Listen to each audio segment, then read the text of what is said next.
Hey there, boys and girls. It's Miss Smith here. Today I'm going to be telling you about Mem Fox and the author study that I did on her. Mem Fox was born on March 5th in 1946 in Australia. She was given the name Marion Frances Fox, but she goes by Mem Fox and has yet to legally change her name. Her parents were missionaries, and a few months after her birth, they moved to her childhood home in Zimbabwe, Africa.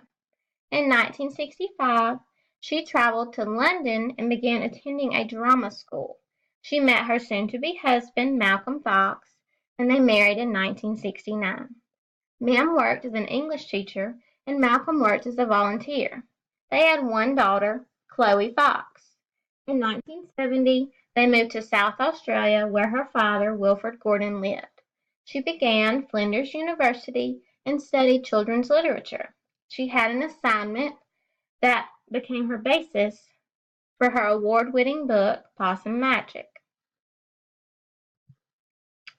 She has won a lot of awards, boys and girls. In 1984, she was the recipient of the New South Wales Premier's Literacy Award for her book, Possum Magic. In 1990, she was honored with a Drum King Medal for her distinguished services to children's literature. In 1993, she was awarded a medal at the Australia Day Honours Award and Flinders University Chancellor's Medal. In 1996, she was honored with a Doctorate of Letters. In 2001, she was awarded the Convocation Medal by Flinders University. In 2002, she was honored with the Women of Achievement Award by Zonta International.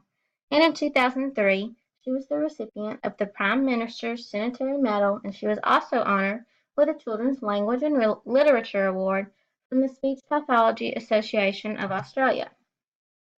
Mem Fox discovered her career a little while after she attended a drama school in London. Once she moved to South Australia, she began attending Flinders University and studied children's literature. She had an assignment in class, and it was to write a story, and that assignment that she did became her award-winning book, Possum Magic, and her career started from there. Her love for writing, who encouraged Mem Fox to pursue her career. Like I said earlier, Mem Fox's career as an author began from her study in children's literature. After she was given that assignment and the result was her book, Possum Magic, her love for writing took off and she's never looked back. Themes in Mem Fox's book, she's known for depicting Australian settings, characters, and details. She's written over 40 children's books and she's also written some nonfiction books. One of my favorite books by Mem Fox is Wilfred Gordon MacDonald Partridge, and it's about a little boy who lives next door to an old people's home, and he's friends with all of the residents, but his favorite is Miss Nancy Allison Delacourt Cooper. One day, Wilfred Gordon hears his parents talking about Miss Nancy and how she's lost her memory. And the story goes on from there, and it's just a sweet, sweet story about a little boy who helps an older woman. Koala Lou is about a mama and her little baby, and the little baby's name is Koala Lou. Koala Lou's mother becomes so busy that she forgets to tell Koala Lou that she loves her. And the story goes on from there, and it just shows that her mother never stops loving her. She just becomes busy. And it goes on from there. And we're going to read this in class in a little while, and I hope y'all enjoy it. Harriet, you'll drive me wild. Harriet is a little girl who just always gets into trouble.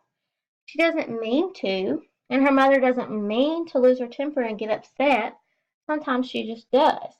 Harriet and her mother know that even when they do things they wish they hadn't, they still love each other.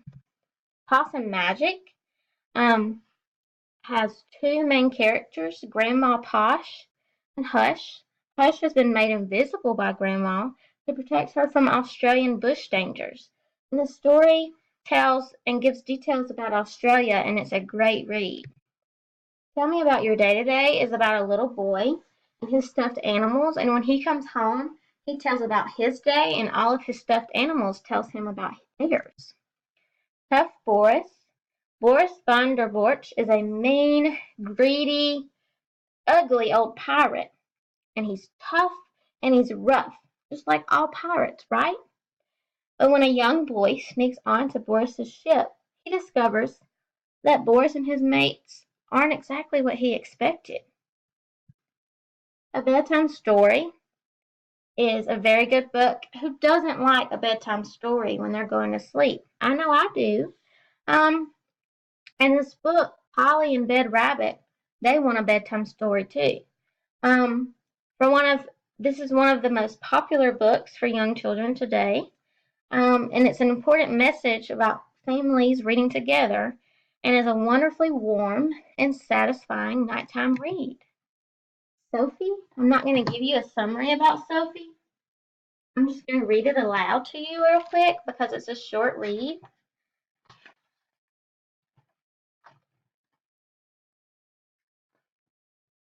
Once there was no Sophie, and then there was. Sophie's hand curled round Grandpa's finger, and Grandpa and little Sophie loved each other.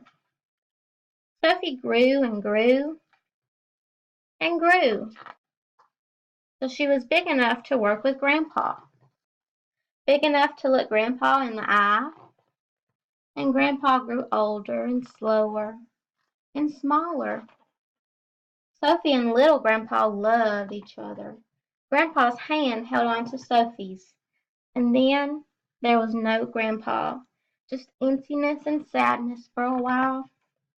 Till a tiny hand held on to Sophie's, and sweetness filled the world once again.